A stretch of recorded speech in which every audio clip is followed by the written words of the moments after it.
Hello hello हम लोग का Kim जी हाय हाय हाय हेलो हेलो हम लोग का Kim ji so nice sir thank you so much. Most welcome Kim ji, आपको मेरा संजय गहरे लाइव स्ट्रीम में वेलकम करता हूँ। Most welcome. हेलो सर बोल रहे, हेलो हेलो बोलो, कैसे है हाल चाल बता। वालेकुम दै जिरियान दं। Hello hello hello hello like don, thank you so much. Like done technically, please con helping everyone, guys, friend. Please comment me. Support.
Hello. Comment, please. 10 banda, please comment कीजिए guys लोग, comment.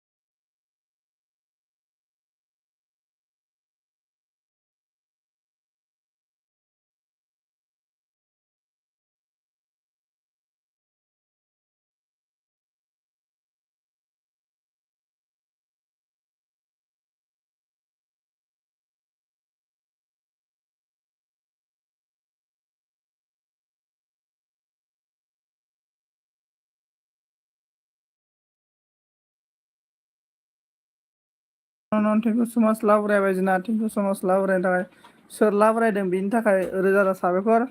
Thank you so much. Razia 5 lakh दान नावदों, thank you so much। दैजिरि अनन please सोर दं दे comment खालामना होदो लोगोफोर, आइफोर आफाफोर, लोगो नोंथांमोना दे कमेन्ट खालामदो बारदै सिख्ला जानानै।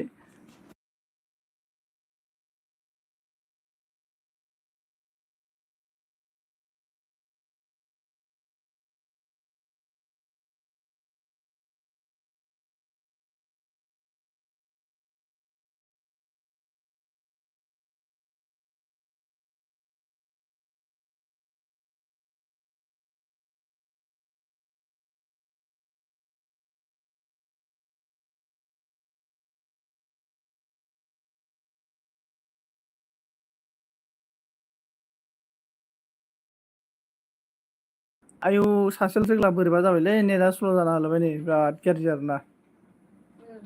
हाय दैजिरि, मा खालामदों?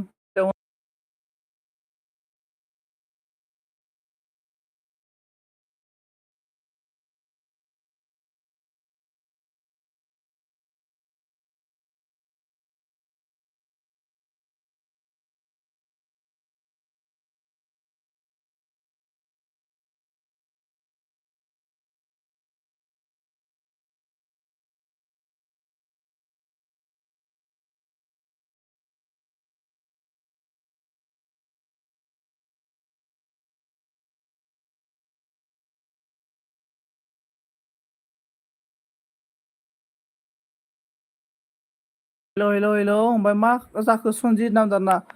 रजे जेबो जायाखै, खालामना होदो जोंहा निजया। गला कमेन्ट। रजे आंनि भिडिअ नायना नायाखै नोङो? आं माने बे भिडिअ आगारदोंमोन ना, एसे फुल नायना होदो रजे आंनि भिडिअखौ, आं गोदान आगारदोंमोन ना। नायबायमोन नामा रजिया नायबायमोन ने ओमफ्राय दैजि दे एसे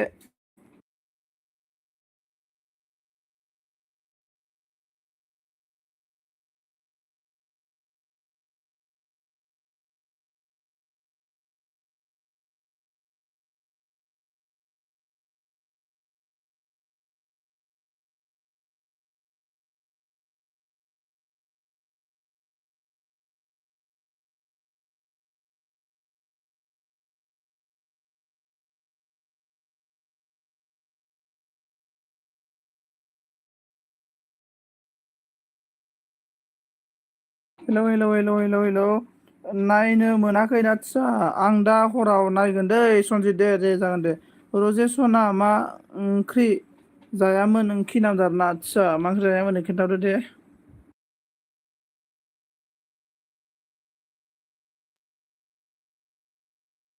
दे लोगोफोर कमेन्ट खालामना होदो सोर सोर दङ 7 जन गाहाम दं आरोना 11 जन बान्दा कौन कौन है प्लीज कमेंट कीजिए दैजिरि अननन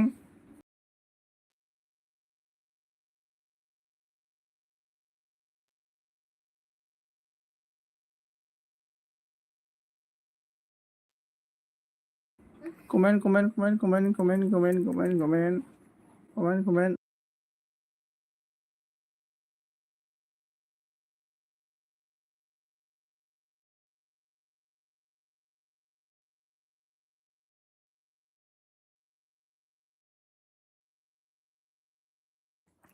जोंना ओंख्रिया सबाय साम'मोन दैजिरि आदसा सबायजों साम'जों संनो रोंगोना आगै नों नोंनि बिखुनजोआ हले संनो खावनो गोरों बिहामजोसो नागिरबायो होननाय जाबाय आरोना दैजिरि अन रजे अन दैजिरि अन रजे अन 13 जन गाहाम दं आरोना सोर दङ कमेन्ट खालामदो दे कौन है प्लीज कमेंट कीजिए कमेंट मेरा एलबी को साफ कीजिए साफ और कमेंट साफ कमेंट प्लीज साफ कीजिए संजना जाना रो हम खामना फिना कमेंट उठाना ना प्लीज कमेंट कीजिए जो भी बंदा मेरे से है प्लीज कमेंट कीजिए आप लोग कमेंट करेंगे ना तो मुझे पता चल जाएगा आप लोग मेरा एलबी स्क्रीन में है और आप लोग मुझे सपोर्ट कर रहे हैं इसलिए कौन है प्लीज कमेंट कीजिए एवरीवन गाइस उदालगुरी सपोर्ट हाँ उदालगुरी सपोर्ट सुमन बी सब खालाम आदा नारा सुमन बी सब खालाम आदा नाम दरना ओके आंनि भिडिअ नायना हो आं गोदान भिडिअ आगारदों आंनि भिडिअ नायना हो साब खालामगोन टेनसन खालामनाङा एकदमबारे टेनसन खालामनाङा साब खालामगोन आङो सोर आंजों गोदान प्लिज सापर्ट खालाम दे साब खालामना हो कमेन्ट खालाम मा खालामदों सुमन बि बर' मा खालामदों सुमन ब्र' खोन्थाहरदो दे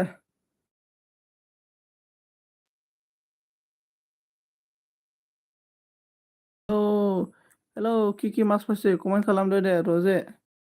सोर दङ कमेन्ट खालामना होदो दे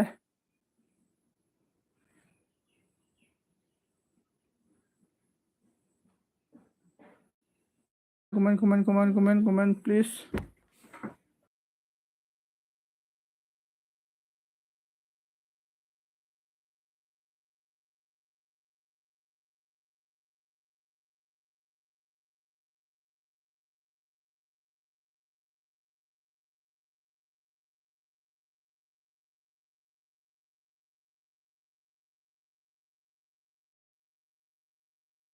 हेलौ ओमफ्राय आं साब खालामबाय आदा आं नोंनि गोदान भिउवार्सनो अके प्लिज सापर्ट आदा अके नै सुमन ब्र' आं नोंनिखौ नायबाय जाबाय नै आं नोंखौ साब खालामगोन स्क्रिमाव नायबाय था सुमन नै आं नोंनि गथ' चेनेलाव थांबाय आंनो साबखासोब्रा सुमन नै सुमन आं नोंजों साबखासो नै नोंथाङा नायनो हागोन आं नोंजों मैया नामा साब खालामदोंब्रा सुमन नोंखौ आं मैयानो साब खालामनायखासो ब्र' आं नोंजों मैया साबखासो नै नोंथाङा नायनो हागोन आरो ना सुमन बि आं नोंजों मैयानो साब खालामनो थांदों ब्र' ओमफ्राय सुमन नै रजेजों लोगो जा लगेजों जोंना दैजिरिया अन होनना बुंदों आरोना ओमफ्राय रजेया मा बुंदों सुमन बि साब खालामबाय दै कमेन्ट चेक खालामदो होनना बुंदों नै सुमन रजेया नोंखौ साब खालामबायनो रजिनि कमेन्टखौ नायनानै बेक सापर्ट खालामना होबानो जाबाय ओमफ्राय सोर सोर दं दे प्लिज कमेन्ट खालामना हो एभ्रिवान गाइस प्लिज अननानै सोर सोर दङ दे कमेन्ट खालामना होदो लोगोफोर रावबो गैथारा माथो दिनैलाय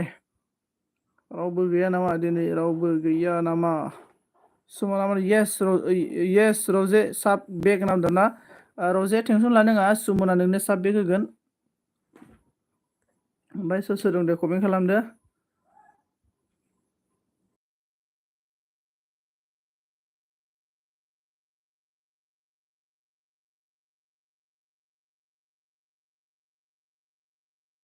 रजेया जोंना रजेया मा बुंखो अके सुमन नामदार ना रजे मा ओंख्रि जानायमोन होनदों साम'जों सबायजों ना आदसा गोथाव साम' सबायजों गोथाव रजे मोना ओमफ्राय सोर सोर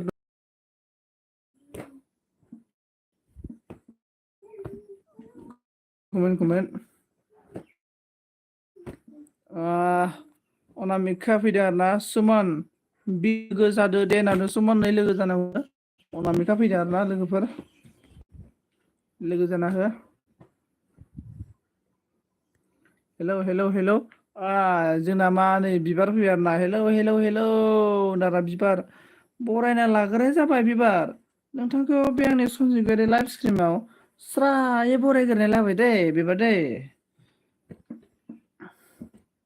कमेन्ट खालामदो दे सोर सोर दङ बिबार मा ओंख्रि जानायमोन दे खोन्थाहरदो दे मासे बार'लाय बोथोरालाय बार'थार माथो रावबो गैला नामाब्रा कमेन्ट खालामना होदो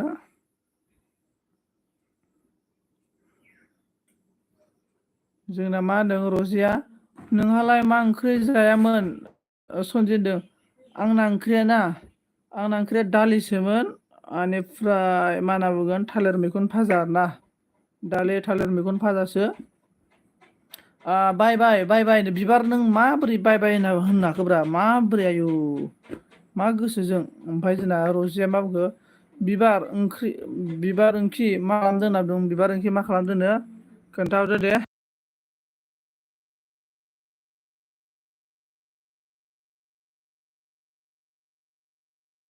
अनामिकाया मा बुंखो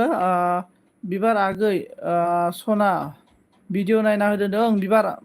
अनामिकानि निउ भिडिअखौ नायना हो ओमफ्राय आंबोथ' आगारदोंमोन दिनै बिबार आंनि भिडिअखौ नायना होदोब्रा बिबार रजिया मा बुंखो आब' सना अनामिका मा ओंख्रि जायामोन होनना सोंदों नै बिबारा मा बुंखो दासो न' मोनफैदों आं रजे आदसा बिबार अबाव थांनायमोन बिबार अबाव थांनायमोन गिर्जा थांदोंमोन नामा अके आब' अनामिका नामदों रजिया अके बिबार नामदों जोंना सुमन ब्र'आ थांबाय नामाब्रा सुमन नै मोजां लोगोफोर दङ सुमन ब्र' लोगो जानो हागोन अबाव थांखो दङब्ला कमेन्ट खालामना हो बिबारा मा होनदों दा उनाव नायगोन आब' अनामिका नामदों अनामिकाया मा होनदों रजे सना आगै नायना हो दै ओंख्रि नामदों दे कमेन्ट खालामना हो लोगोफोर सोर दङ बेनिफ्राय अनामिकाया मा होनदों दालिसो आगै नामदों अनामिकानाबो दालिसोनो ओमफ्राय बिबारा मा होनदों रजे मा खबर नामदों रजे मा खबरनो नै जोंना बिबारा सोंदों आरोना बिबार फ्लावार गार्डेना बिबारा मोजां ना आं गिर्जा थांनायमोन दादा आदसा आं मिथिखादों गिर्जा थांनायमोन होननानै ओमफ्राय रजिया मा बुंखो नायबायना आब' सना दादा आं नायबायना आब' सना होनदों आं नायबायनो रजिया मोजां बिबार नामदों ना मोजांनो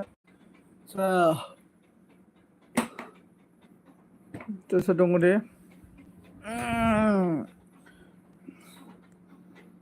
ओमफ्राय अनामिकाया मा होनदों दे आगै सना नामदों ना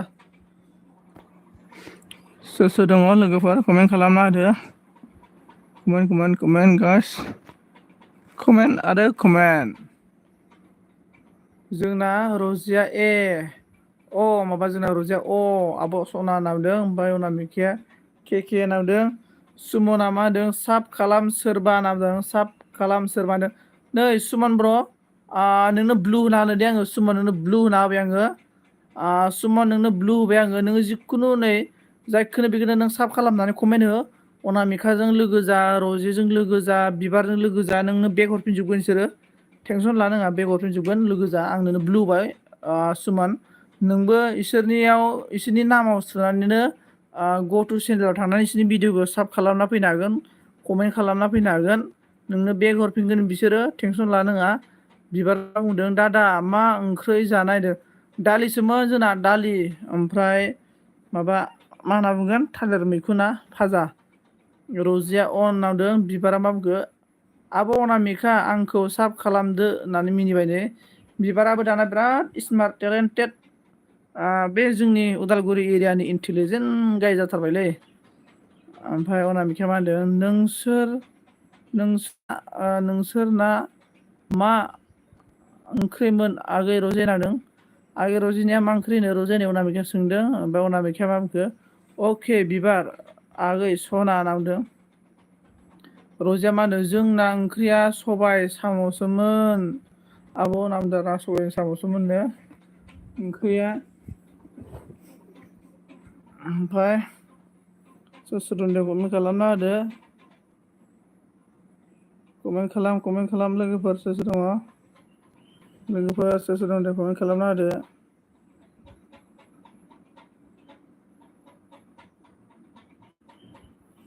ओमफ्राय जोंना बिबारा मा होनदों रजे जागौमोन ओंख्रिखौ दानाबा ओमफ्राय बिबार नोंबो जागौमोन आरोना सबाइ ओंख्रिखौ जायाथ' सोबगोनसो खोमा, सोबोसो जा सबाइ ओंख्रिखौलाय। ओमफ्राय सबाइखौ ओमफ्राय गोथावथार माथो आगै रजियाना। गोथाव रजिया बिराद गोथाव जायोलै मालाय। ओमफ्राय रजिया मा होनदों औ फै जोंनाव बिबार होनना बुंदों आरोना। रजिया मा जायगानि होनदोंमोनलाय रजे नोङो, नोंना जोनोम जायगाया? ओमफ्राय सुमना मा होनदों अनामिका आं साब हरबाय बेग हो होनदों। ओइ अनामिका नोंखौ साब खालामबायनो जोंना सुमना, टेनसन लानाङा सुमन, अनामिकाया नोंखौ बेग होखागोन। ओमफ्राय साइलिया होनदों लुबैबाय आं रजे होनना बुंदों। नै लुबैबायनोलै माबाया बिबारा। रजिया आब' होनना बुंदों। साइली ने बोला लाइक दे लो क्या? संजीत मोरा लाइक दे दो क्या? संजीत बोला हाँ साइली आपका मर्जी साइली, लाइक करेगा कि नहीं करेगा और बता दो आपका दिल ने क्या बोलता है वो उसको कर दो। रजिया बिबार नाम दारना।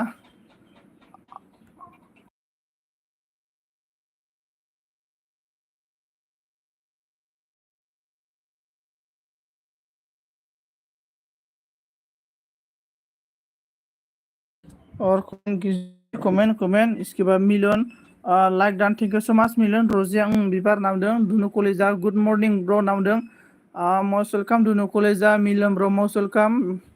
अनामिका माने दे आगै सुमन आं रिटार्न हरगोन दै नामदों। रजिया मादों निबनांनायसोमोन आं दाना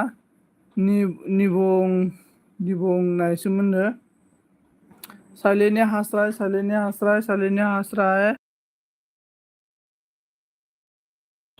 आच्छा निउ बङाइगावनिसोमोन ना रजिया। आच्छा निउ बङाइगावनि आरोना। दुनु कलेजा मा ओंख्रि जानायमोन खोन्थाहरदो दे। नेट स्ल' प्लिज नेट आजाव जांख्राव नेटखौ मानो लांखो नोङो? बेनिफ्राय मिलना अन बिबारा मा बुंखो जा आखाइ रेवदों लै आंहा बालासे उन्दुनायाव होसिना लादों आखाइया। आच्छा उन्दुनायाव होसिना लादों आरोना। माथो होसिनलायनाय उन्दुखो नों बिबार, माथो गोसोखांनानै। रजिया सन्जित नावदार। ओमफ्राय साइलिया ओइ दादा सन्जित सुनो ना बोलो साइली मिलन अन दुनु कलेजा like don thank you so much. Bappa Das hello like don thank you so much. Suman आदारा बिबार आं नोंनो साब हरबाय बेग होनो। बिबार नोंखौ साब खालामबायनो सुमनखौ बेग होदै। साइलिनि हास्राय मिलननि बोला रजे लोगो जादों। रजे नै लोगो जा मिलनजों। बाप्पा ने बोला भैया आप कैसे हो? बाप्पा दास मैं ठीक हो और आप बताओ बाप्पा आप कैसे है? मिलना मा बुंदों दुनुआ मा होनदों हाय मोरा साइली पागली ना बुंदों। ओमफ्राय हा दे दिया है। इसके बाद साइली ने बोला है हाय दुनु कलेजा पागला बोल के हंसाए। बाप्पा ने on thank you so much. जोंना बिबारा मादो अके सुमन थेंक इउ कमेन्ट नायना रिटार्न हरगोन नावदों रजेया अके मिलियन सोमोन्दो आदसा आलुसो आरोना बापानि बोला राम राम राम राम दुनु कलेजिया मा खालामदों मरसालि फाग्लि नावदों अनामिकाया आइ लाभ इउ टु आंनि एलबियाव फै नों भिडिअ नायना होगोन आगै सना नावदों दुनु कलेजिया चिकेन आलु बिलाहि आरो दालिसो ब्र ना आदसा बहुत गोथाव माथो दुनु कलेजानि ओंख्रिया गोथाव सालि मरा तिनतुलो किउ कमेन्ट कर दिया सुमना मा होनो जोंना बाप्पा दा साफ करो कर देलो आपको बैक करो बोला हाँ हेलो बाप्पा दास आपको सुमन ने सावधान किया है और सुमन को बैक कर दो बाप्पा दास बाप्पा ने बोला है राम राम साली ने बोला ओए संजय तूने मुझे मिस किया था कि बोलो हाँ साली मिस किया था एकदम बारे 100% मिस किया था मैं साली आपको मिलो नामा दुनु लोगो जादों आंजों नामदों जोंना जोला आं बिदै दैनो रना जोला आं बिदै दैनो रनानै मिनिफैबाय आरोना आदसा हेलौ हेलौ जोला मसेलकाम गुलु गुलु बाप्पाने बोला एनन रजिया मा होनदों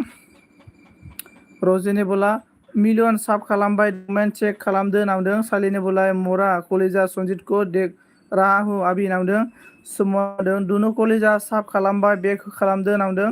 बाप्पाने अन जोंना जोलाया मा बुङो साबधान रिटार्न साब ब्र चाचा जोला हरगोन टेनसन लानाङा ओमफ्राय जोंना रजिया मा होनदों दुनु मा खालामदों देबरमा आसित देबरमाने बोला हाँ I love you you darling हाँ Debbarma I love you too Milan ने बोला अके मिखा डार्लिं दिनै आंखौ सिनाया ना नांदों दुनु कलेजिया साइलिने बोला ओए संजित आज मैंने तुझे सपने यार बोला अच्छा साली कैसा देखा है साली मुझे सपना में बोलो रजिया मिलो नावदों अनामिकाया दुनु आगै भिडिअ नायनो होदो नायना होनांगौनो दुनु कलेजा अनामिकानिखौ दुनु कलेजा नों रजे आं उन्दुना दं नोंलाय मा खालामदों दों जोलाया जा मिनिबाय आरोना जोलाया बुंबाय आरोना अनामिका आब' आंनि फिसा चेनेलखौ साब खालामना होदो नावदों नै जोलावनिखौ साब खालामना हो लोगोफोर एभ्रिवान गाइस बेनिफ्राय रजिया मा होनदों आं लामा थांबाय दं दिनु नावदों सालिने बोला तुने जादा मिस किया मरा सन्जय तुने होननानै मिनिबाय आरोना अनामिकाने बोला मिलन आगै सना भिडिअ नायना हो नावदों सुमना बुंबाय सुबाबा साब खालामबाय बोरै रावबो आंखौ खालामाखै माथो नामदोंना सुमन ब्र टेनसन लानाङा खालामगोन टेनसन लानाङा खालामगोन लासै खालामगोन ओमफ्राय पापाने बोला सुमन बी बाया नहीं मिला हमारा नंबर बेना सुमन ब्र नों जायखौ साब खालामना कमेन्ट खालामना होबानो जाबाय कमेन्ट खालामना हो आरोना नोंखौ डाइरेक्टनो साब खालामबाय आंना खालामगोन टेनसन लानाङा साइलिने बोला है ओए संजीत तूने दोनों एक साथ घूम रहा था यार सच बोला वाह साली दोनों एक साथ में घूम रहा था अच्छा और बताओ क्या क्या देखा है गुलु गुलु क्या कि नहीं क्या साली ओमफ्राय दुनु ने बोला है ए नंगौ नामा रजे नावदों जोलाया बुंबाय गुलु हा गुलु जोला ब्र मा ओंख्रि जानायमोन गुलु बाप्पाने बोला अन सुमना उन्दारना सुमन B23 @सुमन B34 सर्च करो बाप्पा दास बोल रहा है बाप्पा दास आपको ब्लू दे दिया है ना मैं टेंशन क्यों ले रहा है बाप्पा दास आपको मैं ब्लू दे दिया है ना आपको क्यों इतना नाम सर्च करने की जा रहा है मैं आपको ब्लू दे दिया है ब्लू से आपका काम हो जाएगा रजिया मा बुंखो दुनु मा खबर नावदों दुनु ने बोला अनामिका डार्लिं मा ओंख्रि जाखो नों नावदों अनामिका मा होनदों सुमन बि आं भिडिअ नायनि र नावदों पापाने बोला है अके बाय अच्छा अके दुनु ने आंहा मोजां दे नोंहा ओइ रजे नावदों नोंहा माबोरै खबरा रजे पापा ने बोला on thank you so much पापा थैंक यू मेरा एलबी के मुझे सपोर्ट करने के लिए सो मच जुले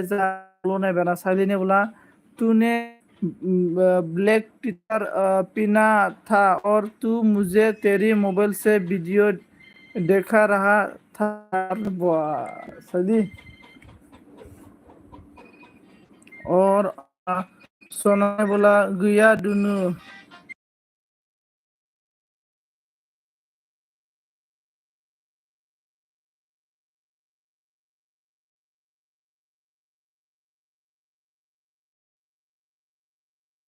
हेलो हेलो हेलो ओमफ्राय गैया दुनु आं सना दालिसो दालिसो ना बाथोन नावदों बिबारा अन रजा मादों गेजेरावनो दं खबरा आंना दुनु नावदों बिबारा आब' अनामिकानो सुमनानो जोला आं नोंखौ साब हरबाय प्लिज बेग हरदो होनदों मिलनानो रजे बेग खालामफिन मसुलकाम हले मले मा खालामदों बोरै खबर सबर खोन्थाहरदो दे सालिने बोला है टुट मोरा गुलु गुलु क्यों होगा सपना में बोल रहे हाँ साली सपना में भी गुलु गुलु होता है ना ओमफ्राय मिलना मादों सुमन ब्र जयनिं जादो नामजादा ओमफ्राय जोलाया मा बुंदों मा बुंदों दा सनजित न सालिने बोला है ओए मोरा सनजित घर कब आएगे बोलो घर साली मैं घर पे हूँ ना मोरा साली घर पे है मैं कब किधर जाएगा और रजे ने बोला दुनु नामदों रजिया हलि नामदों बिबारा मा होनखो दादा सनजित आंजों जइन जादो दे बिबार जागोन दे बिबार नों जागोर सालिने बोला नेट स्ल' है तेरा सनजित बोला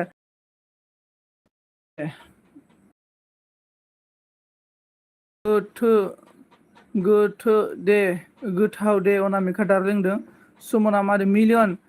K33 आं साब खालामबाय बेग होदों होनदों मिलन ब्र जोंना सुमनखौ होदो हलि मलि मा खबर रजेनदों मिलना हार्ड हरबाय थेंक इउ स माच ओमफ्राय जोलाया नै अनन हलि मलि अन रजिया मोजां हलि नोंनालाय नामदों मिलना अके सुमन नामदों साइलिने बोला ओइ सनजित सुनो ना बोला हा साइलि बोलो सुमना मा होनदों हलि मलि साब हरबाय बेग होदो नामदों साइलिने बोला सनजित मा खबर मोजां दुनु कलिजाया रजिनानो एलबि खालामाखै दै एलबि नामदारना ओमफ्राय हलि मलिया मा होनदों बिराद मोजां लै रजे माथो होनबाबो आरोना ओमफ्राय बिबारा मा होनदों दादा सनजितआ सानफ्रामबो दावदै जाना फैयो बेखायनो गल गल नामदारना लै सानफ्रामबो दावदै जायो आरो ना ओंखायनो गल गल जागासिनो दङ मा खालामनो आरोना ओमफ्राय जोंना जोलाया अन आरोना जोला ब्र बोरै खोन्थाहरदो दे हाल साल केसा है रे जोलाजि ओमफ्राय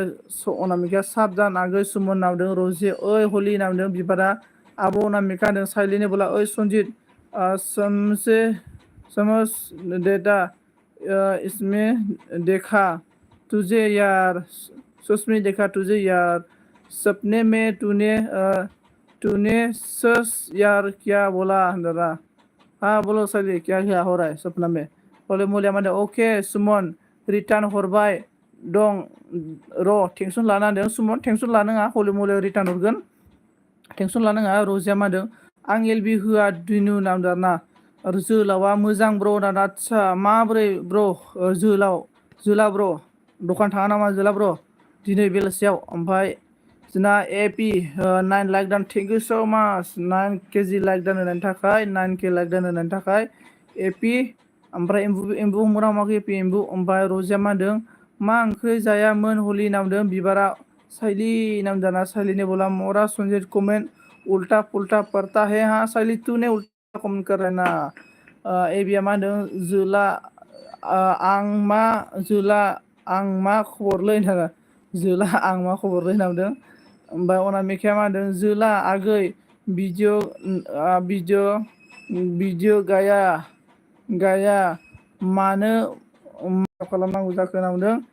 ओमफ्राय जोंना माहि फैदों आरोना गुड मर्निं माइ डार्लिं नामदों ओके मर्निं माहि मस्ट वेलकाम लाइक डान माइ डार्लिं ओके दुलु दावदै वेलकाम दावदै वेलकाम एबिया मा होनदों हलि आदै मा खबर नों बुंदों साइला बुंदों आरोना मैंने पूछा तूने मिस किसे मिस इसमें मिस बोलो मोरा संजय बोल रहा है माही ने बोला नै आंबो फैबाय माही डार्लिं दे अके माही दे माही रोजाबना आरो एसे मिलौदो गारांजों रजे मा होनदों हलि फाग्ला खारबाय नामा होनदों जोलाया मा होनखो अनामिका आब' भिडिअ नाङा आंनो साबल' नांगौ होनदों मिनिबाय अनामिकाया मा होनदों बिबार आगै आं सुमनखौ साब खालामनो थांदोंमोन आं नांदों हलिया मा होनदों सुमन साब खालामबाय आं भिडिअ नायना नांदों माहि नांदों ना माइ दार्लिं दा ओमफ्राय जोंना अके थेंक इउ स' माच माहि मा ओंख्रि जानायमोन साइलिया बुंदों दाना बल' ना बुंदों हा साइलि बल' बल' एबिया बुंदों साइलि हाल साल बिबारनि बोला औ जेबो नङा आब' अनामिका होनदों हले मुलि होनदों खै रजे अनामिकाया नंगौ नामा आगै नांदों माहिया सुमा सुमा होनदों आरो ना कितना मिस किया मुझे बोलो 0% साइले 0% 0 मेना दो 1 देगा 00 ओमफ्राय हलिया मा खबर लै बाजै सरा होनना बुंदों आरो ना आनिफ्राय साइलिनि बोला एबि टिगु रजिया बुंदों आरो ना आं खारबायसो सानदों हलि मिलन ब्रन थेंक इउ स' माच बिबार होनदों आं बेरायनो थांनोसैलै सनजिना दे बिबार दे ओमफ्राय अनामिकाया होनदों र' होनबा थांनि र' जोला नांदों हलिया माने बिराद मोजांलै एबि आरै नांदों आरो ना एबिया साइलि नांदों हलि मिलन अन जोलैया आं अनल' लिरनोसै ब्र' ब्लु होदो ना आदसा दे ब्र' अनल' लिर आं ब्लु होना होबाय ओमफ्राय साइलिया मा होनदों बाय बाय मोरा सुनि साइलि मोरा बोलो रुको यार 100% मिस कर तुझे को तेरे को ओमफ्राय अनामिकानि बोला दं हाय आगै सना ओंखि नांदों सुमना एबि बसुमतारी साब बेक खालाम नांदों माहिया दे सोरबा गोदान दंबा लोगो जादों नांदों माहिजों गोदान दंबा लोगो जा एबिया हलि आदै मोजां आंनो मोजाङानो आंना जोंनावबो नांगौ नांदों जोंना सबिता फैदों मस्ट वेलकाम हेलौ ओंखि सबिता गोरजिया माला लांनो नागिरदों आंखौ खोन्थाहरदो दे सबिता ओमफ्राय हलि मलिया माहि दावदै नांदों आरो ना मिलुना अन माहिया मा बुंखो सुमन माइ दे लोगो जानोसै जोंहा नामदों एसे नामदों जोलाया अन हलि मलि सबिता दावदै नामदों साइलिनि आदसा मरा सन्जेबल कास्रा बिबारा आब' अनामिका बायदों माया हाय एसेन हलि होननानै साइलिनि बोला ओइ सन्जित बोला हे हास्रा हे अनामिका होनदों जोला आंजोंबो लोगो जानाङा दे नांदों ना थख्ला गोरा हलि मलि सालथे लोगो नांगौ लोगो नांगौलै सालथे नांदों साइलिनि बोला खाना खाया सन्जित मराहा खालिया साइलि बिबारा मा होनदों मम' जानो थांनोसै आं आदसा दे एफा दानो मम' जायो नायावनो एबिया मा होनदों सुमन नों साब खालामना फैबाय नामा आंखौ नामदों सुमन ना मादों माहि दैमारि साब खालामबाय आं नामदों आरो ना साब खालामबायनो ओमफ्राय अनामिकाया जोला साबदानदों माइया जै बर' रायजोनि दाना जै मैसो हारिनि थख्ला गोरा अनामिका लोगो जादो नामदों आनिफ्राय हलि मलिया थख्रासो ने थख्रा सालथे लोगो दंखायो नोंजों नामदों साइलिया होनदों ओइ मरा ओइ सन्जित सुनो नाहा साइलिबोल' सालथे दे आं बेरायनो थांनि आदसा दे सालथे दे ओमफ्राय सबिता हाय हलि मलि नामदों अनामिकाया बिबार आगै थांनोसै नामा होनदों थख्राया मा होनदों माहि लोगो जादों होनदों ओमफ्राय जोंना सालथेया 12 केजि लाइक दान थेंक इउ सो माच सालथे सुमित रजिया मा होनदों माहि साब खालामबाय दै कमेन्ट चेक खालामदो नामदों अनामिका दे होनबा आगै बाय नामदों ना एबिया सन्जित गोथां होदो होनदों आदसा गोथां ना ब्लु फिल्म ना होना होबाय आङो ओमफ्राय जोंना सबिताया मा होनदों मा ओंख्रि जायामोन दहाय होनदों दालिसो ओमफ्राय थालिर थालिर बिबार भाजा आरोना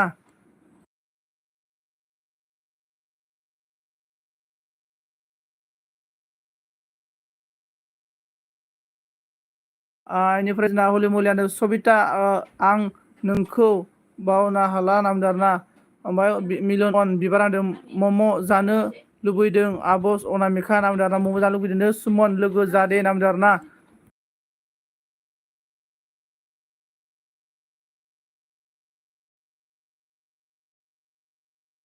ओमफ्राय जोंना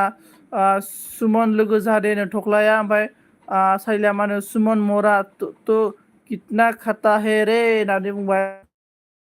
माइयाबो दाना आंनि बा कमेन्ट हरना दोन सापर्ट होगोन मबाइल गंनैजों नादो जोलाया अन मिलियना मिनिजोब्बाय ओइ मा फन हरबाय मिलियना मिनिजोब्बाय ओमफ्राय जोंना सबिताया मिनिला जोब्बाय आरोना ओमफ्राय बिसाला अनामिकाया थख्ला जै जै ओंखि नामदारना सुमना थख्ला लोगो जा नामदों सुमना साइलि बाजै होननानै मिनिबाय जोलाया थाथा ब्रड एसे थाथ' नामदों एसे बिस्रदे दे अके जोला ओमफ्राय सबिताया हेल' सुमन ओंखि नामदों हलि मलि सबिता नामदों सुमना सुमन लोगो जादों नामदों मिलियना अन थख्ला गोरिया फै बोलन देरफन रोजिया सुमाई नामदों साली ने बोला है मेरा एलबी में कितना दिन नहीं बोलो और क्यों मिस करता है मुझे बोलो मोरा संजय साली तेरा देख करता हूँ एक कमेंट करके भी आता हूँ मैं लाइक करके आता हूँ डेली साली ने बोला सुमित मोरा बोल रहे मिलियना थख्रा लोगो जादे ब्र नामदों सुमिता मादों सबिता बेबी नोंखौ सनजित साल्थेआ मोथो आंनावसो नाम्बार बिहरबाय थायो नामदों आरोना हले मलिया रजे सना मा ओंख्रै नामदों सुमितानो रजे हाय रजिया सुमित नामदों माइया रजे सना कमेन्ट हरना दोन साब मोनगोन मबाइल गंनैजों नामदों बिबारा मोनदों ओइ थख्रा गोरान साबधान रिटार्न हरफिन नामदों मिनिबाय सुमिता मादों साइली बाजै कल क्यू रोया था बोलो हाँ कब क्यू रोया था अनामिकाया जै दे आगै बिबार नामदों जायो दे आगै बिबार होनदों रजिया हलि ओंख्रिया सबाय साम'सो मोननो बेनिफ्राय सुमना मादों सबिता बेक खालाम आं साब खालामबाय होनदों जोंना सबिता मादों सुमित ओंखि नंगौ नामा ना मिनिबाय आरोना जा मिनिबाय सुमिता माहि सना नामदों आरोना बिबारा थख्रा गोरा होनना बुंबाय ओमफ्राय हलि मलिया मादों गोथाव रजे सना होनदों सबिताया मादों अके सुमित बि आंबो खालामसै दे नामदों आरोना माहिया मा बुंदों सुमन माइ डार्लिं एसेन कमेन्ट हरना दोन ओंखि आंनाव नामदों ओमफ्राय जोंना सुमित साल्थेया मा होनदों नंगौ सबिता बेबि नामदों थख्राया सुमख्रा होनदोंना नागिरांगल थख्रा नांबाय माहिया माने आइ लाभ इउ सुमित आंनि जिउ नांबाय ओमफ्राय रजिया नोंनालाय मा आंनि जिउ नामदों नोंनालाय मा जाखो नामदों मिलियना मादों जै बर' हारिनि नामदों लोगोफोर जै होनजोबदो थख्राग्राया मादों माहि लोगो जादों रजिया हलि नामदों साइलिया कुछ निमित इंस्टा पे बोलेगा सुमित अके नामदों सुमितानो आई लाभ इउ टू माहि सना नामदों आरोना बेनिफ्राय मिलियना अन एबिया होनदों सनजित एसे बिजि जालायबायलै आं र' थाथ'दो दे अके एबि जेबो नङा एबि हलि मलिया मादों आलु दालु रजे सना होनना बुंदों साइलेन्ट बोला मोरा सनजित तेल भी बोला था कमेंट फिर से पूरा नामना हली माहिने बोला अके जागोन दे थख्रा एसेन दे कमेन्ट हरना दोन आंनाव र' आंबो हरनि नामदों थख्राया मा होनदों मिलियन कमेन्ट चेक खालाम नामदों हले मुलि नामदों माहिया बुंदों दे ब्लु लाइट ना माहि नोंनो ब्लु होखाबाय आङो है साला नेट प्रब्लेम जालाय ब्लु होबाय आङो ओमफ्राय मिलियना अन ओमफ्राय बिबारा होनदों थख्रा साबधान रिटार्न हरफिननांदों जोंना साल्थाया मा होनदों अके साइली बाजै संगीता गुस्सा क्या मुझे काल साइली बाजै बोला मिलियन अन थख्राया अन साइली ने बोला क्यू सुमित रोजे अन माहिया गुस्सा माहि अन हलि मलि अन माहि अन हलि मलि अन अके बिबार अके नामदों थख्रा जै साब जानायनि जै नामदों अनामिकाया ओमफ्राय सबिता मा होनदों सुमित बि साब नामदों हलि मुलिया अके नामदों रजिया मा खालामदों बिबार नामदों साइली ने बोला संजीत तूने मेरी कमेंट अच्छे से पढ़ता नहीं है साइली तू इतना हार्ड कमेंट देता है ना इसलिए कमेंट हार्ड को मैं इतना पढ़ाई करने के लिए नहीं आता है एबी ने बोला साइली सावधान comment check out please return me okay बोल रहा है बिबार ने बोला जेबो जायाखै रजिया होनदों बिबार सबिता थख्रा साब खालामफिन दो आगै नामदों ओमफ्राय हले मले अके सुमिता मादों मैं बोला था कि साइली बाजै की क्या हुआ बोलो था मैं संगीता गुस्सा किया बोलो रोजे साइलिने बोला ओमफ्राय बिबारा देबोरजिनि बोला हाय बिबारनि बोला रजे हारदिया हे माहायनि बोला माथो लोगोखासो रजे सना आं नोंजों नामदों बेनिफ्राय जोंना देबोरजिनि बोला केसे हो रजे बोला बिबारि इंखि हलिने रजे बोला सोरबा गोदान लोगो दंहर नामदों आरोना सुमिता गाबबाय आरो सुमित मानो गाबखो सालथे सबिता मादों सुमित ओंखि मा ओंख्रै जायामोन दावहाय नामदों देबोरजि अनन रजे अ माहिदों रजिया हलि माहि नामदों मिलुना ठोकरा साबधान दं साइलिने बोला क्या बोला संगीता ने सुमित बोलो ना बोल रहे रोजी ने बोला बिबार मा ना बिबार ओंखि नामदों बेनिफ्राय सुमितनि बोला हे सबिता ओंखि दालि दाउदै भाजा सना नामदों हलिनि बोला रजे होननानै हादबाय नै रजे नोंदों ओमफ्राय अनामिकाया अननन रजिया मा नामदों हाय नामदों आरोना सबिताया मा होनदों गोथाव माथो ओंख्रिया ओंखि नामदों आरो ओंख्रिया गोथावलै ओमफ्राय हलिया माइया मा होनदों थख्रा आंनि जिउ नों बहा खारखो होदों इयो एल बिहैबाय थख्राया एल बिहैबायदां ओमफ्राय हलिया मा होनदों रजे होनना हादबाय रजिया मा होनदों बिबार ओंखि मा जाखो होनना बुंदों सुमित सालथेया सुमित सुप करो ऐसा बोला सुमित सुप करो ऐसा बोला बोल रहा मिलने अन बिबारा मा होनदों रजे बिएफ दं ना गैया ना मिनिबाय सबिते अन थेंक इउ सो माच सबिता मा ओंख्रि होनदोंमोन सबिताया खोन्थाहरासै माथो आंनोलाय रजिया मा नामखौ हलि होननानै हादबाय सुमित सालथेया इसेल' गोथाव सबिता बिबि नामदों आरो इसेल' गोथावनो बारा गोथाव नङा सुमित सालथे सिख्लाफोर संनाया गोथाव जायोलै दालिबाबो आलु बाथोनबाबो ओमफ्राय अनामिकाया थख्राया खारबाय हाय होननानै मिनिहरबाय नै साइलिनि बोला सुमित होननानै मिनिबाय जोंना हलिया रजे होनना हादबाय ओमफ्राय मिलुना अल फ्रेन्ड बाय बायनो अके थेंक इउ सो माच मिलन थेंक इउ सो माच सापर्ट होफैनायनि थाखाय रोजा रोजा सापर्ट थाबाय ओमफ्राय बिबारा मा होनदों हाबा जानायसो होनना बुंबाय एबिया होनदों सुमन बि साबधान comment check out please return me नामदों बिबारा मिनिबाय साइलिनि बोला हाय याहा आया आबि सुमित होननानै मिनिबाय बिबाराबो मिनिदों जानो रजिया मा होनदों दं बिबार नामदों आरोना सुमित सालथेया मा होनखो मिनिनानै मरा संगीता बोल रहा है 11 बंदा प्लीज कौन है कमेंट कीजिए एवरीवन गाइस कमेंट कीजिए कमेंट बेनिफ्राय जोंना सबिता मा होनदों मा खालामदों नों ओंखि एसटि नाजानानै सुमित सालथे मा खालामदोंनो बिबारा मा होनो सरि रजे होननानै मिनिबाय साइलिनि बोला सुमित मरा होनदों रजिया बिबार ओंखि नामदों आरोना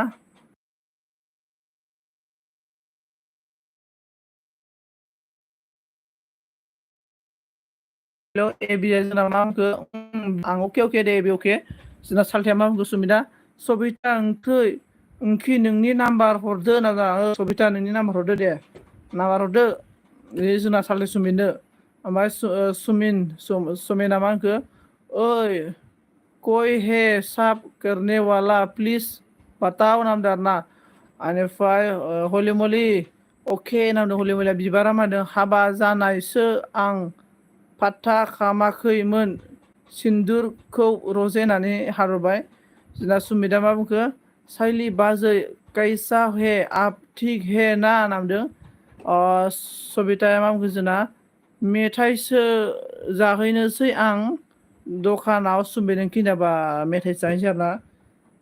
ओइ सबिता जोंना सुमित सालथेखौ गोरजिया लांनांसिगौनोलै सुमित सालथेया बिराद गोथाव ओंख्रि ओंखाम संनो रोङोनो लाङोना लाङा खोन्थाहरदो दे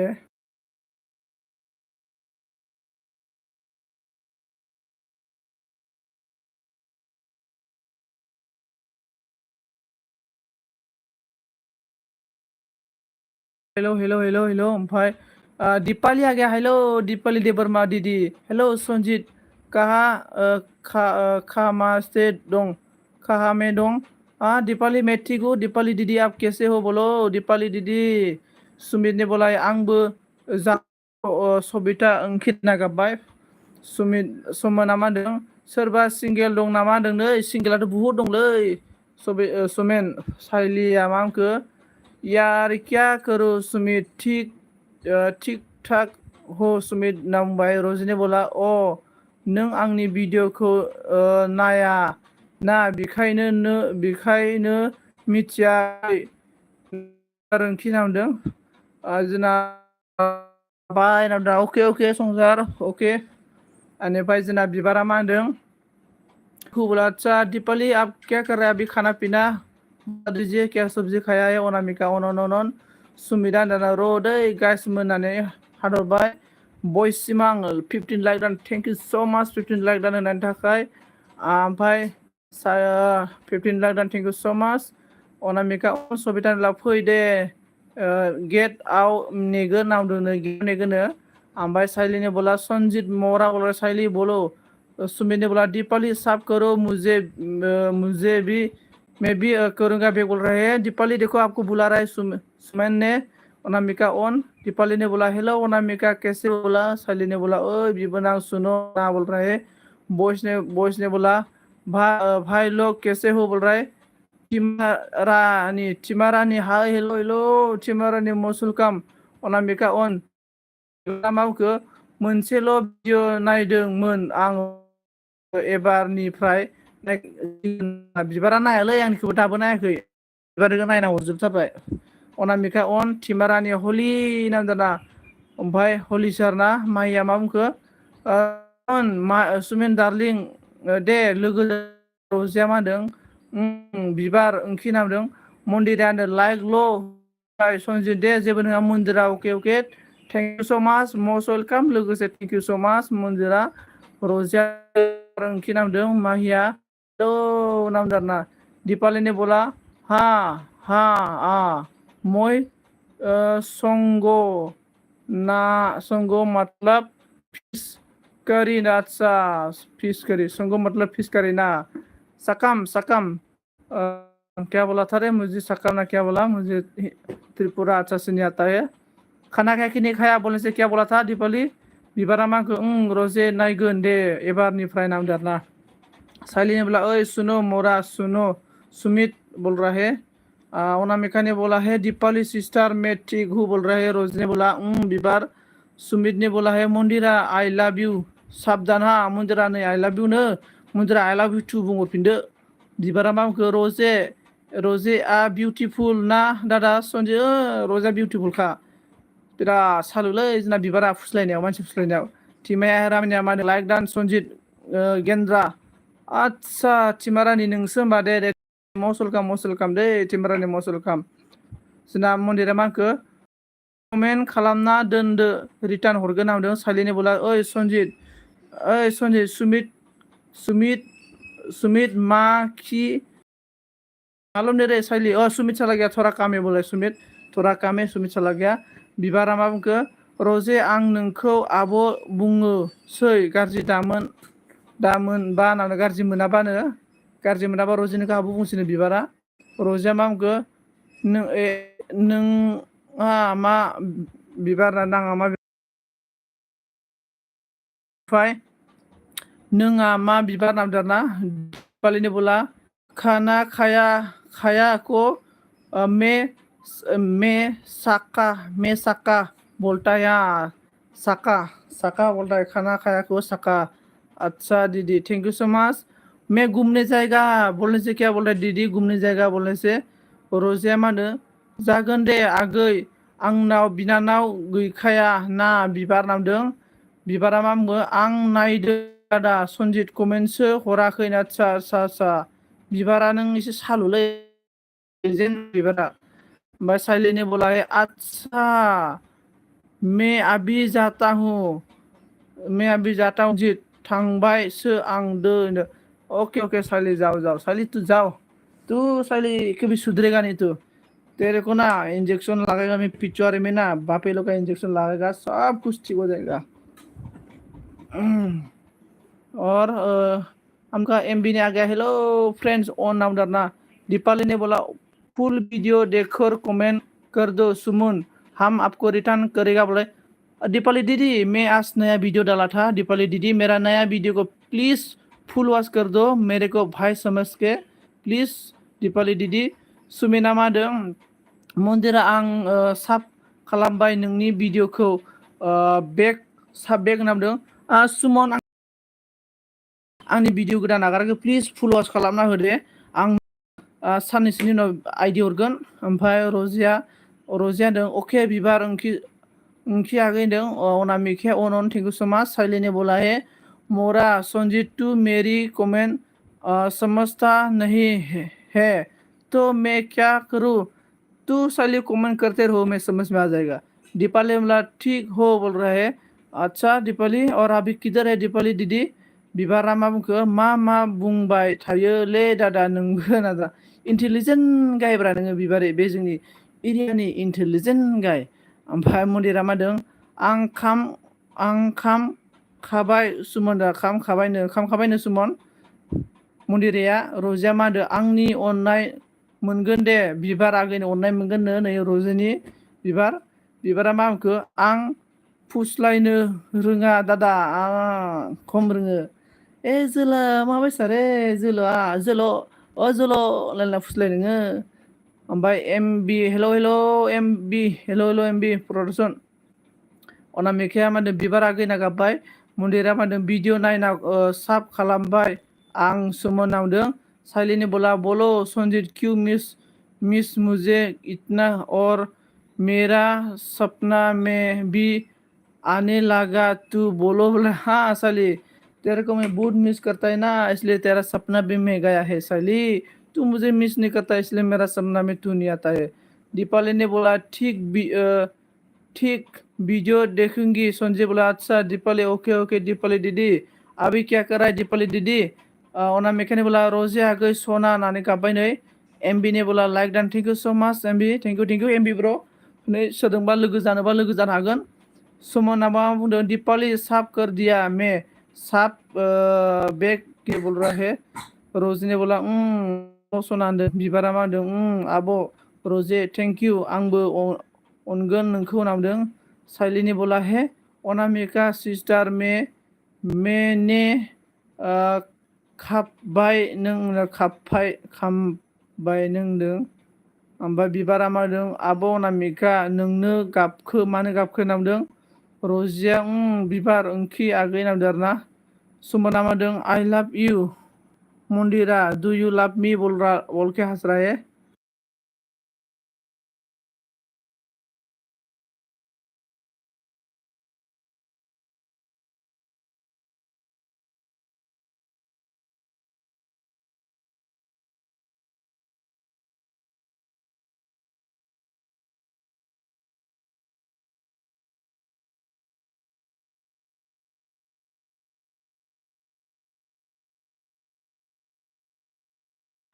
ओमफ्राय मा बुंखो सालिनी अगर मैं तेरा एलबी पर कल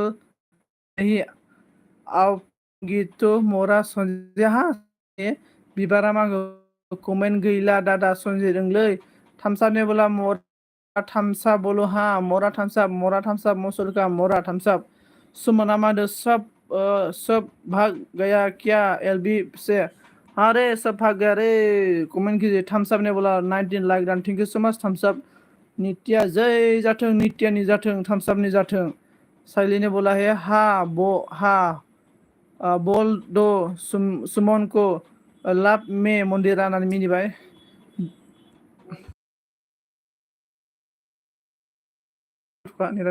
बिबारना मा बुंखो दसे दै लोंग्रो दादा दै लोंनो दै गाङाखै नांखौ बिबारा मा होनदों दसे दै लोंदो अनामिका होनदों एमबि आगै आंना नेट WTयानो 4ल' फैदों होननानै गाबबाय साइलिनी बोला है मोरा संजीत थामसाब नहीं थानसा है थुत बोला है रजिना बुंदों बिबार आगै नों आंनि न'आ नङा बहा नांदों संगीता ने बोला है मोरा संजीत मोस्ट वेलकम संगीता ओ संगीता बोलो किधर है आपका टुगेदर एलबी ओमफ्राय साइलिनी हास्राये थानसाब ने हाँ बोल के है संगीता ने बोला 20 like don thank you so much 20 like डान संगीता ने हंस रहे थम्सअप ने बोला थैंक यू सो मच हंस रहे उदालगुरी आबो रोजे संगीता ने बोला फागला संजीत हाँ मैं पागला हूँ साइली ने हंस रहे साइली ने बोला मोरा सुनजी हंस रहे सोदोमस्रि फैलायबाय नै हाय हेल' हाय आगै सनजित सना होनना बुंजना सोदोमस्रि हेल' हेल' हेल' मा खबर मा खालामदों खबर सबर मा ओंख्रि जानायमोन खोन्थाहरदो संगीता ने बोला है आपने मैसेज नहीं किया मुझे बोल रहा हो साइली संगीता ओ संगीता मैसेज मतलब तेरा नंबर नहीं ना मेरा पास ओमफ्राय अनामिकाया मा होनो रजे आगै बिबार आगै आंना WTआ 4ल' फैदों सनाफोर नामदों सोदोमस्रि आब'आ लाइक होबाय आगै सना फिथर नामदों आखे आब' सना जिउ समफ्ल आंनि आमाय थुखुल आब' रजेया मा बुंदों अ उदालगुरियाव थांबाय लोगो मोनगोन दे आगै नोंखौ बिबार होनदों सुमन ने बोला संगीता मोरा चैनल सब करो बोल रहा है थानसा ने बोला है all player miss you ultra हाँ भाई सो अल्ट्रा मिस करते रहे मैं अल्ट्रा का नंबर में रुको कल मैं अल्ट्रा को कॉल करेगा अल्ट्रा का नंबर में ढूंढ के मिला मैं कल मिलेगा उनके ढूंढ रहा है मेरा फ्रेंड में अल्ट्रा का नंबर है अल्ट्रा को मैं कल कॉल करेगा संगीता बोला आगै सना फिथर होननानै मिनिबाय सोदोमस्रि ने बोला लोमजादों आगै सना आं दा आच्छायै सोदोमस्रि दे थाबैनो हामगोन आब' आंहाबो लोमजाना दंलै आब' संगीता ने बोला सुमिन ने मुझे साफ किया है क्या बोल रहा है हाँ सुनो बोलो बोलो सुमिन साफ किया कि नहीं संगीता को सोदोमस्रिजों लोगो जा सोर साइली ने बोला मोरी थम्सा बोल रहा है अल्ट्रा इज नो मोरी थम्सा बोल रहा है संगीता ने बोला ऑलरेडी साफ है सुमन बोल रहा है अनिफ्राय थम्सा ने बोला क्या क्या बोला बोल रहा है संगीता ने बोला गोदान देबा लोगो जा दे संजय हाँ जो नया है देखो संगीता के साथ फ्रेंड संगीता बुला रहा है सभी को थम्स अप ने क्या बोला बोल रहा है साइली ने बोला ओ संजीत मोरा आजकल क्यों कॉल करता नहीं है तू मोरा तेरा नंबर दे दो साइली में कॉल करेगा रोजिया मा होनदों आं उदालगुरियाव दखानि जि लायबाय थायो आगै साइली ने बोला मोरी नहीं मोरा सुनजी बोल रहा है MB ने बोला थैंक यू सो मच संगा आना है तू अंडा है तू अभी वहाँ तू गिदार LB संगीत बोल रहा है संगीता ने हंस रहा है रो रहा है गुस्सा आ रहा है थानसा ने बोला एन बोल के हंस रहा है सोदोमस्री न्यू फ्रेंड ज्वाइनिंग मी डरना देखो जो नया है सोदोमस्री के साथ फ्रेंड बना सकता है जो नया है सोदोमस्री के साथ फ्रेंड बना लो जो नया और इसके बाद साइली ने बोला हंस रहा है संगीता ने बोला गोदान दंबा लोगो जादो दे सोनाफोर बोल रहा है संगीता के साथ फ्रेंड बना लो जो नया है बिबार ने बोला आं थांनोसै आब' रजे थाथ'दो बाय बाय आयै बिबार दानो थांसै आरो ना दानो थांसै नामा बिबार अनिफ्राय थानसा ने बोला संजीत भाई एन बोल रहा हाँ नित्या हाँ थम्स ब्रो नित्या को मिलेगा मैं आशीर्वाद दिया ना आपको मिलेगा और बिबार ने बोला बा दादा संजय दे बिबार दे रोजी ने बोला दे लोगो सना बिबार नामदों संगीता ने बोला आं थांनोसै रोजे राथ संजीत बाय बाय ना ओके संगीता मोरा क्या संगीता तू जाएगा क्या साइली किधर गया रे मोरा भाई अनामिका ने बोला संगीता गुदुंग सिस्टर प्लीज ज्वाइनिंग मी बोल रहा है गुदुंग गुदांग इसके बाद थानसा ने हंस रहा है बिबार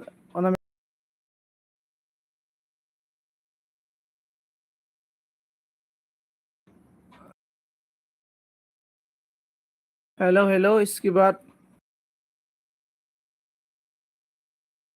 हेलो ओमफ्राय सोदोमस्रि दं ब्लु गोनांफोर नायदो दे गोदान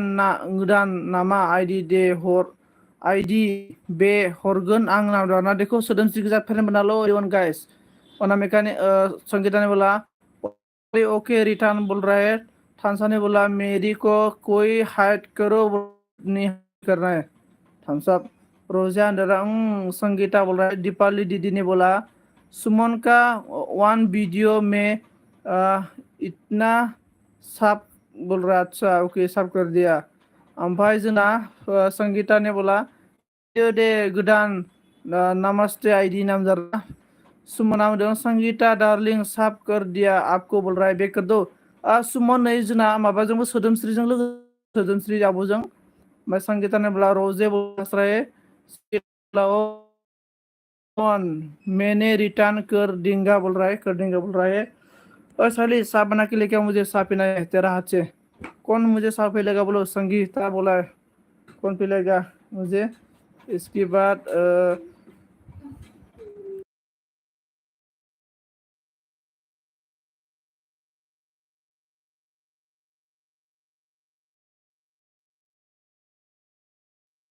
इसके बाद क्या बोला करेंगे बोला रिटर्न करेगा बोल रहा है और उसने बोला संगीता बोला हंस रहा है थम्स अप ने अन सोदोमस्रिया संगीता गोदान बा जाहाथे सना मोना ब्लु नांगौ नामा सोदोमस्रि ब्लु नांगौबा बुं आरोना नेट बुहुत स्ल' जाबायलै ब्लु नांगौबा बुं सोरनो ब्लु नांगौ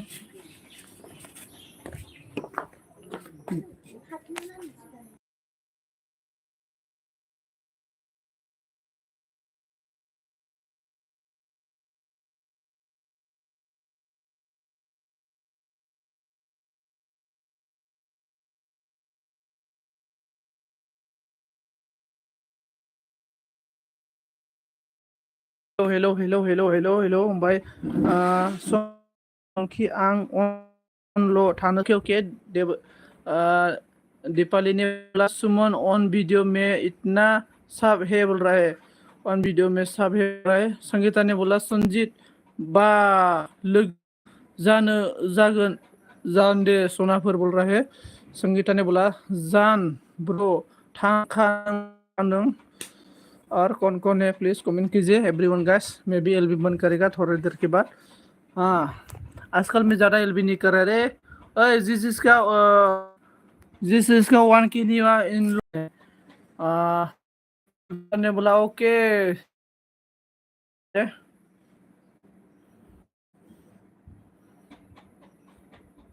ओए संजीत सुमन का 1 वीडियो में सब बहुत चाहा हाँ दीपाली बहुत है क्यों संजीत भूत बोला है संगीता बुड्ढी संगीता तो बहुत अच्छा है संगीता बोलो मेरे से शादी करेगा कि नहीं करेगा बोलो संगीता तू मेरे से शादी करेगा ऐसा माना है कि नहीं आने बोलो का असम का बाजे होगा कि नहीं होगा बोलो असम का बाजे कौन है रे साइली साला गया क्या मोरा साइली टिंटुलू किधर गया साइली टिंटुलू लो 95 कौन है रे कमेंट कीजिए रे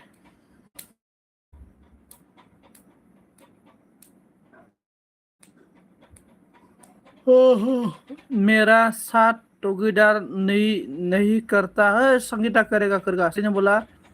पी लो संजीत चाय मेरी हाथ से साइले तेरा हाथ से तू पिलाएगा तू मैं खाएगा संगीता ने सुमन ने बोला है आप ले लो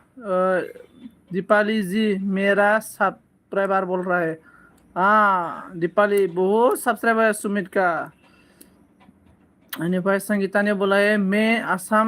असम लड़का से शादी करेगा हाँ असम हाँ मेरे साथ आ जाओ ना संगीता मेरा तो आराम से मेरा तो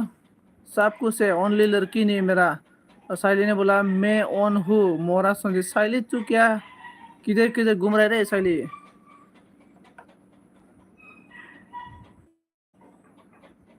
सुमन का बहुत सब है हाँ सुमन का सब देखता हूँ मैं कितना हो गया सुमन का सब कितना हो गया देखो सुमन का 1 ही वीडियो में इसका हो गया 578 सब हो गया एलबी नहीं किया एलबी कमेंट भी एलबी नहीं किया हाँ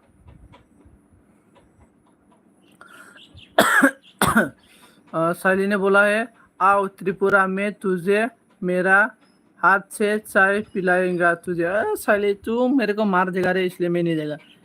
क्या किसे मैं कैसे भरोसा करेगा तू मुझे चाय में दवाई दे देगा तो मैं मर जाएगा ना तो कोई गारंटी नहीं साइली तू साली इतना थोड़े थोड़े छोटा छोटी छोटी छोटी बात में इतना गुस्सा आता है, तू मुझे जरूर दवाई खिलाएगा रे। संगीता ने बोला मैं लक्ष्मी छेत्री से शादी करूंगा। संजीव पागल, लक्ष्मी छेत्री है संगीत, तू संग संगीता तू लक्ष्मी छेत्री से शादी करेगा ना तो मैं कोरोना हो जाएगा। मैं कोरोना हो जाएगा। सुमित ने बोला जल्दी जल्दी बोलो ना, सुन कौन साफ करेगा मुझे।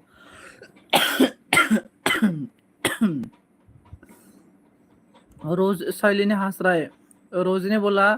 थाथ'दो सनजिदों कि आब' Anamika bye bye all friend bye okay okay okay okay दे दे।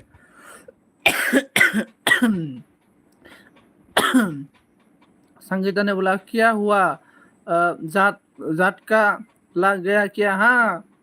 मैं झटका लग गया, मैं कोरोना होके मर जाएगा। थोपेराम कोरोना, हाँ कोरोना। साइली ने बोला थोपेराम मसलकाम, थोपेराम बस बसुमतारी मसलकाम मसलकाम दे थोपेराम र' मा खालामदों खोन्थाहरदो दे। ओमफ्राय साइली ने बोला हाँ मैं तेरी को जहर पिलाएगासिनो, हाँ तू जहर पिलाएगा मोरा। Madhu hello hi hello. Madhu Madhu Sanjit hi hello hello Madhu ब्लग मस्ट लाइव स्क्रीमाव बराय हरनाय लाग्रोनाय जाबाय। ब्लग खोन्थाहरदो दे। संगीता ने बोला लक्ष्मी छेत्री जिंदगी है संजीव पागल, हाँ। सुमन ने बोला संगीता बात बहुत खूबसूरत है, हाँ संगीता ने बहुत खूबसूरत है। थोपेराम ने बोला जिरायदों, अच्छा। थोपेराम ने बोला टेंशन ले ब्रो, अच्छा टेंशन लाना ले ब्रो, टेंशन लेना नहीं चाहिए किसी को ही देना है टेंशन। साली ने बोला है संजीत को मेरा याद याद की जात का लगा है बोल रहा है। जोंना माधुआ माधु लोगो जादो दे, गोदानफोर दंबानानै जोंना माधुजों लोगो जा। सोर सोर गोदान दङ नै? जोंना सुमन दङ, सुमन लोगो जानाय माधुजों। माधु रानी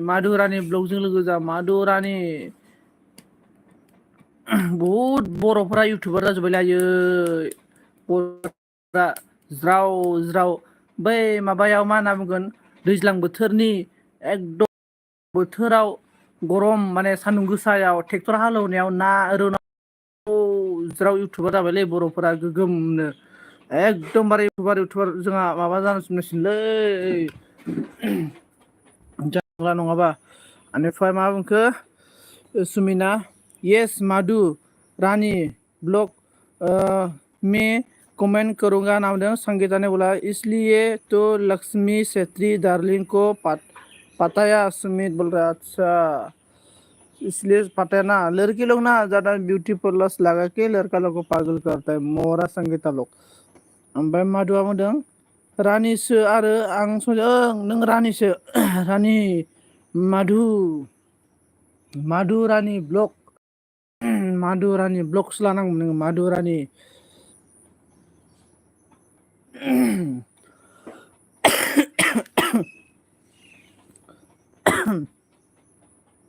दे लागाव दं। दिनै मानसिफोरानो बुहुत खमलै, मानसिफोरानो बुहुत खम माथो। बेनिफ्राय संजीत को कभी पटाएंगा आज, संजीत को भी पटाएंगा आज। बोला अच्छा मुझे भी पटाएंगा संगीता तू। माधुआ मा होनो दे रानिखौनो लानोसै, खोनो ला आरोना रानि। माधु रानि होनदों मा ओंख्रि जाखो खोन्थाहरदो दे।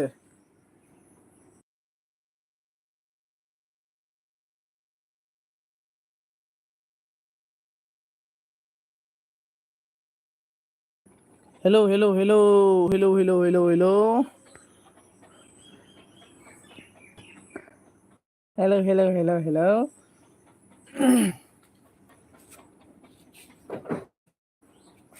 Hello hello hello hello hello hello hello hello hello दे सोर सोर दं कमेन्ट खालामदो लोगोफोर प्लिज कमेन्ट खालामना दालि दाउ एवनायसोमोन बा बारे दालिजों दाउ एवनाय आरो बिराद उदै बारा जाखादों बायदों नोंखौ दिनै उदै बारा जाखादों खोमा दालिजों दाउ एवनाय ओमफ्राय संगीता ने बोला है अगर तुम तुम्हारा अगर तुम्हारा लड़की है तो उड़ा दूंगा बम से उड़ा दूंगा बम से अच्छा मेरा लड़के है तो उड़ा देगा बम से बाबा बाबा इतना हिम्मत वाला है रे हिम्मत वाला संगीता ने माधु साफ करो नाम दोनों जना सुमना जा माधुआनो ओके सुमन नाम जाना दे लोगोफोर आं दसे थानोसै आरोना जेने थेने 8 मिनिट दे लोगोफोर अननानै 8 मिनिट सापर्ट खालामना होदो प्लीज दोस्तों ओनली 8 मिनट सपोर्ट कीजिए 8 मिनट के बाद मेल भी बंद करेगा और कल भी मिलेगा ऐसा मिलते रहेगा नया नया जो मेरे से नया नया प्लीज आप लोग आते रहना और नया नया फ्रेंड मिलते रहेगा टेंशन लेना नहीं चाहिए कमेंट कीजिए कौन है सुमना मादों संगीता को मिला तो 1 साल खाना नहीं खाएगा मैं बोला अच्छा देखो सुमित ने संगीता को मिलेगा ना 1 साल खाना नहीं खाएगा बोल रहा है संगीता ने बोला सुमित मिस यू नमस्ते बोल के हंस रहे माधुआ दाना आं दासान्दि बारा जानो हायाखै गुजुदों जिनो आदसा आं बायदि गुजुदों आरोना नोंबो आंबो बिराद गुजुदों नै ओमफ्राय माधुआनो ब्लु हो ना आदसा दे ब्लु होबाय आं नै ब्लु होबाय आरोना bye bye bye Saili okay Saili bye bye thank you so much Saili मेरा एलबी स्क्रीन में आके मुझे इतना सपोर्ट करने के लिए thank you so much bye बाय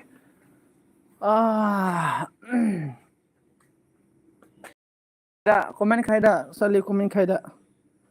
सका साइली नों चकम सुमन आई एम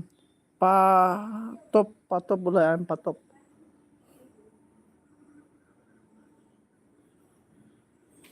क्या पाटप रे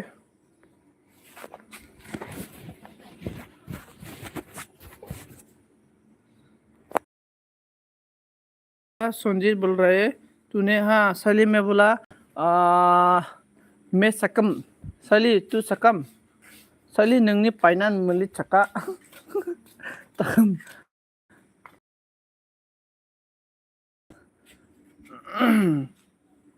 क्या बोला संजीत बोला चकम बोला मैं चकम सका करप चकम बोला है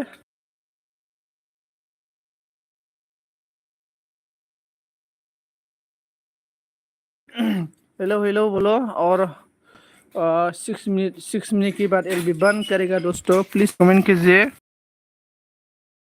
कमेंट फाइ खालाम हामबाय साइली हामबाय आइनि मुइला फैला संगीता तुमने पूर्णा नहीं आता रुक मारूंगा हमको संगीता तू मोरा साला तेरा में तू हिंदी से बात नहीं करता है खुद का घघरों में अंगनी मैला पहला मैला मिलू बात करता है इसके बाद सरोना सुमन ने बोला है त्रिपुरा में 1 माल है ना वहाँ अक्टूबर को जाना है घूमने के लिए बोले 1 माल हाँ 1 माल है साइली ने बोला है ठुस गग्रग मोरा सोना साइली आंनि मैला फुला नों साइली बख्री साइली उमा साइली आंगली आंगला उंगलू सुमी ने बोला क्या नाम था माल का बोल रहा है माधु ने बोला सुमन सावधान कमेंट चेक बोल रहा है साइली ने बोला संजीत तू मैसो है बाबा हाँ साइली तू मैसो हारी है साइली इस मैसो हारी मैसो हारी का मतलब गांगानो रोङी साइलिस गांगानो रोङै गांगाना संगीता ने बोला मैं तो चाइनीज लैंग्वेज बात करता है संगीता ओए संगीता मैं एक बार बोलेगा ना साइली और संगीता सुनो अब बोबिटा मोरा मतलब आजकल क्यों मेरा एलबी में नहीं आता है मैं तो बोबिटा का एलबी में कल भी लॉकडाउन करके आया है साला बोबिटा मेरा एलबी में नहीं पहले देखो मेरा एलबी में ना पहले साइली और बोबिटा एकदम बारे आते रहता था। तो आजकल बोबिटा नहीं आता है, बोबिटा यहाँ पे संगीता आ गया। मैं बोबिटा को भूल गया रे, आज मतलब याद आ गया। बोबिटा तो मैं भूल गया था। बोबिटा मतलब बोबिटा का नाम त्रिपुरा में है बोल के मुझे मैं भूल गया था। मतलब बोबिटा का जगह में ना मैं संगीता को ही याद कर रहा था, मतलब इसका जगह में। शैली ने बोला है से रे बाबा संजीत बोल रहा है। सुमय ने बोला ओके माधु बैक करूंगा बोल रहा है। माधु ने बोला चैनल आनो आंनि नोंमोन संजीत उफाय गैला आंनो हरलाय जेब्ला आं एलबिबि गिदिंगोन ना। चैनल आनो आंनि नोंमोन मा बुंखो आं बुजासै संजीत उफाय गैला आंनो हरलाय गिदिंबायना। अच्छा साइली ने बोला बोबिटा बिजी है मोरा। संजय बोला है क्या क्यों बिजी है रे, बच्चा होने वाला है क्या। संगीता ने बोला है संजीत तो मंगल ग्रह से जन्म लिया। हाँ मैं मंगल ग्रह का है। माथे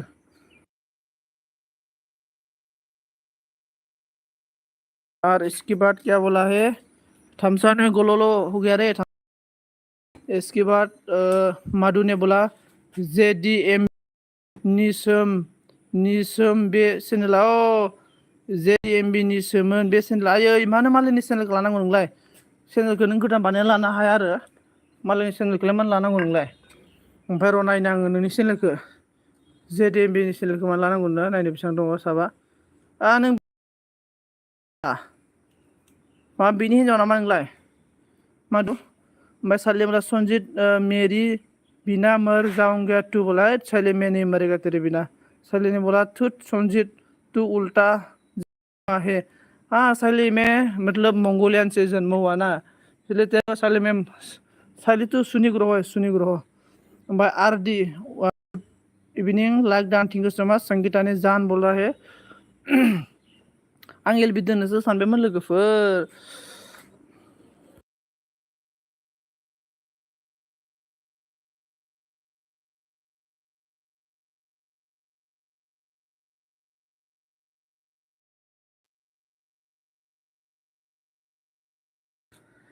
हेलो मैं माधु ने संजीत यस नाम डाला, साइले ने हंस रहा है। और संगीता ने बोला संजीत तू आलियन है। हाँ मैं इलियन है, मैं इलियन। आरदिया मा दों दुब्लियावसो दंफैयो आं। आदसा आरदि खोथिया फोदों नामा। साइले ने बोला हाँ काल माता हु संजीत और पी बोल रहा है। साइली तू राक्षस है रे, साइली तू राक्षस।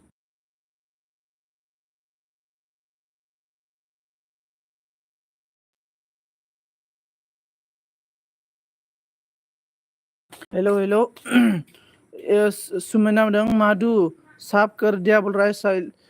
साइली ने बोला ओए संजीत तू तो मन तो काली है। हाँ माधु ने बोला ओके सुमन। थम्सअप ने बोला संजीत भाई रिमझिम। अच्छा रिमझिम को याद कर रहे थम्सअप तू रिमझिम नहीं आया ना। आरदि नादों खोथिया नायफैदों आं। अच्छा खोथिया नायफैदों आरोना, जबाय नामा खोथियाया। संगीता ने बोला है तुम जाओ प्रीति भी स्वर के है। संगीता मैं अभी नहीं जाएगा रे, संगीता तेरे को लेके जाएगा। माधु ने बोला बाय बाय गाइस ओके। साइली ने बोला मैं दुर्गा भी हूँ मोरा। संजीत बोला आसित ने बोला है टूर डार्लिंग। बोला हाँ मेरा आस्ती डार्लिंग आ गया रे साइली। साइली बोला संगीता जान। सुमिन ने बोला RD बसुमतारी साफ करो। माधु ने बोला हाय RD प्लीज कमेंट कीजिए एवरीवन गाइस प्लीज। कौन है प्लीज कमेंट कीजिए, कमेंट।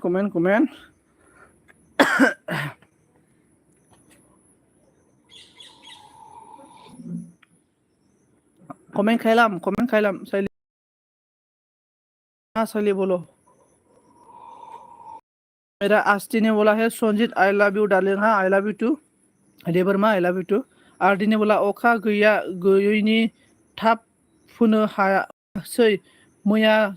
दाबसे दिनै दाबसे फोबाय। आच्छा आच्छा आच्छा जोंनियासो उदालगुरिखै अखानि टेनसन नांलायलाया आरोना एकदमबारे दंग'नि दैयानो भुटाननि अरुणाचलनि दै गुसुजों फैखायो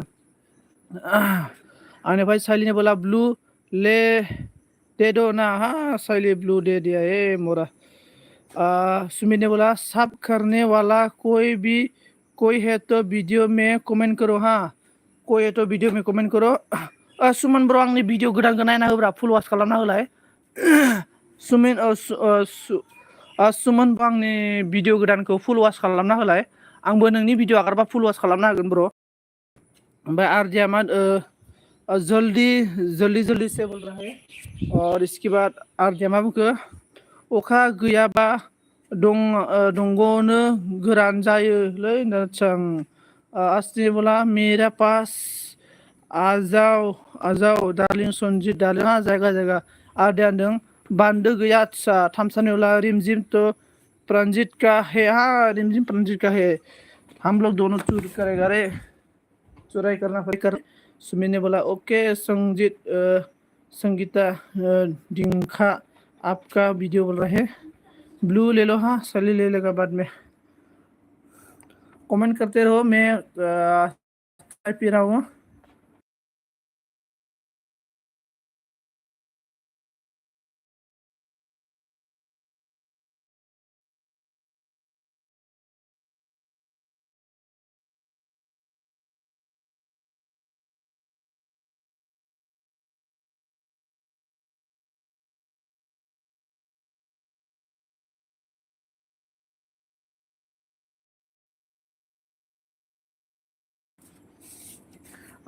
तुम्हारे साथ जाएगा मंगल ग्रह में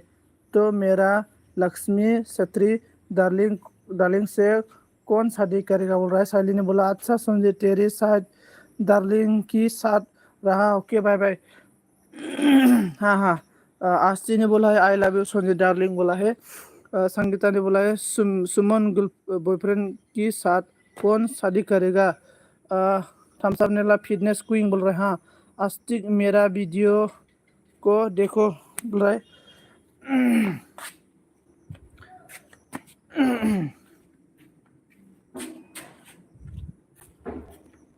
भाई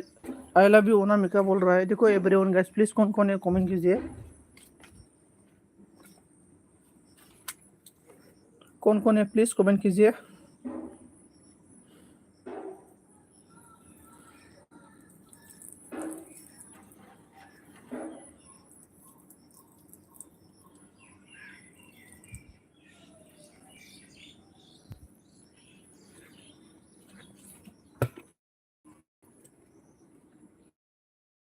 इतना असर फिटनेस क्वीन आएगा क्या फिटनेस क्वीन नहीं आएगा सर भाई साइली सिस्टर में वीडियो को देखो ना जरूर सुना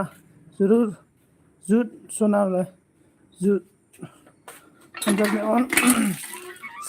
साइली सिस्टर में वीडियो को देखा ना सुन रहा है हाँ ना मित्र है